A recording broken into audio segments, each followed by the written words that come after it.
अस्सलाम वालेकुम नाज़रीन, मैं हूं आपकी होस्ट मिस फरा खान। तो नाज़रीन, इस वीडियो के अंदर बहुत ही अच्छा रिश्ता लेके आई हूं, तो वीडियो को स्किप नहीं करना, वीडियो को पूरा देखना ताकि आपको पूरी डिटेल मिल सके। तो रिश्ता बताने से पहले मेरी आप लोगों से छोटी सी रिक्वेस्ट है कि हमारा यूट्यूब चैनल, टिकटॉक, फेसबुक को फॉलो कर लें ताकि हर आने वाली नई वीडियो की अपडेट आपको मिलती रहे।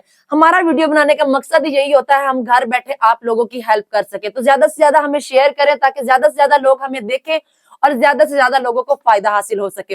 अच्छा, जो इस वीडियो के अंदर रिश्ता लेके आई है वो है लड़की का, जिसका कोड है AB101। AB101 इसका कोड है। लड़की की जो उम्र है वो 19 साल है। जात उनकी अराई है। कद उनका 5 फुट 5 इंच है। तालीम उनकी FA है। भाई 3 है, बहनें 2 हैं और पूरी family out of country shift है और पीछे से ये इस्लामाबाद से हैं।